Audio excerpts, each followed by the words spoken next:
আসসালামু আলাইকুম। স্বপ্নকথা প্যারিস চ্যানেলে সবাইকে স্বাগতম জানাচ্ছি। আর সেই সাথে আজকে নিয়ে আসলাম তরমুজের খোসার ভাজি। এখন তরমুজের মৌসুম এসেছে, বাজারে বিশাল বিশাল তরমুজ পাওয়া যাচ্ছে। তরমুজ কিনে এনে ভেতরের লাল অংশটা খেয়ে আমরা খোসাটা ফেলে দেই। পুষ্টিবিদরা বলেন, ফল বা সবজির খোসা বা চামড়ার মধ্যেই বেশিরভাগ পুষ্টিগুণ থাকে। তো সব ফল বা সবজির খোসা তো আর খাওয়া যায় না, তবে যেটা খাওয়া যায় সেটা কেন ফেলে দিব। তো আজকে রেসিপিতে তুলে ধরলাম তরমুজের খোসা কিভাবে ভাজি করে খাওয়া যায়।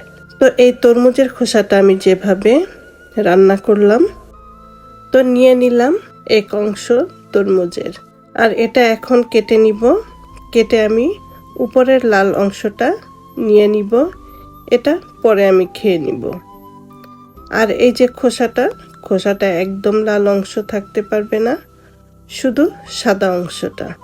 তো কাটার সুবিধার জন্য আমি ছোট ছোট টুকরো করে নিচ্ছি। তরমুজের বাইরের সাইডের খোসাটা, সবুজ অংশ যেটা, সেটা আমি আলু যেভাবে ছুলি সেভাবে ছুলে নিব। তো এই যে দেখতে পাচ্ছেন, এরকম করে আমি ছুলে নিব। আর এটার মধ্যে কোনো লাল অংশ নেই। তো সবগুলো তরমুজের খোসা আমি এরকম করে ছুলে নিব। তো এই যে সবগুলো খোসা আমি ছুলে নিলাম।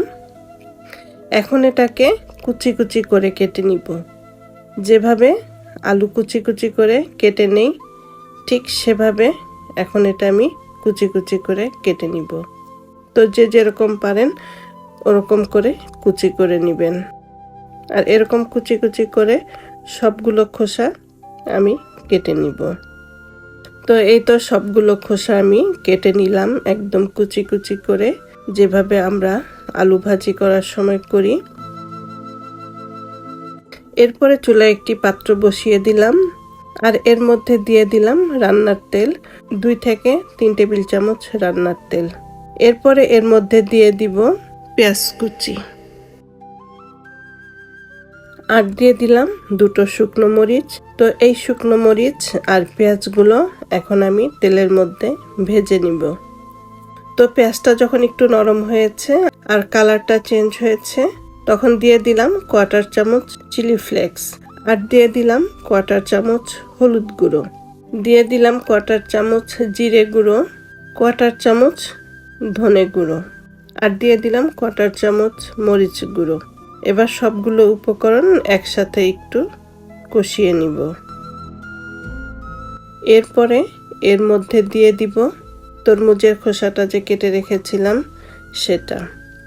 তো এই তরমুজের খোসাটা এখন মশলার সাথে মিশিয়ে নিয়ে এরপরে আমি দিয়ে দিব, এখানে আমি কিছু আলু কুচি করে রেখেছিলাম সেই আলু কুচিটা দিলে এই তরমুজের খোসার টেস্টটা আরও দ্বিগুণ বেড়ে যায়। আলু ছাড়াও করতে পারেন, কোনো সমস্যা নেই, সেটা খেতেও মজা। তবে আমার কাছে মনে হয়েছে আলুটা দিলে আরেকটু বেশি মজা হয়। তো সেজন্য আমি আলুটা দিয়ে করে নিলাম। আপনি চাইলে আলু ছাড়াও করতে পারেন।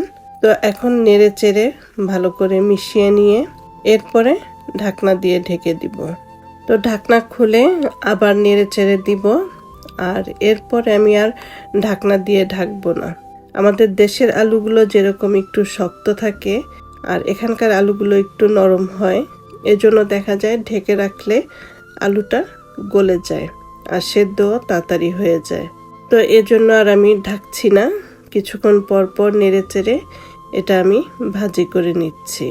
আর এভাবে ভাজি করে খেলে কাউকে না বললে কখনোই বুঝতে পারবে না যে এটা তরমুজের খোসা, মনে করবে এটা আলু ভাজি। একদম আলু ভাজির মতনই টেস্ট হয়। তো কিছুক্ষণ পর পর নাড়াচাড়া করে আমি ভাজিটা করে নিলাম। তো এখন আমি এর মধ্যে দিয়ে দিব ধনেপাতা কুচি। আর এই ভাজিটা আপনি ভাতের সাথে অথবা রুটি পরোটার সাথেও খেতে পারেন। একবার খেলে বারবার খেতে চাইবেন, এতটাই মজার হয়। আর আজকের রেসিপি যদি ভালো লাগে তাহলে অবশ্যই স্বপ্নকথা প্যারিস চ্যানেলের পাশে থাকবেন।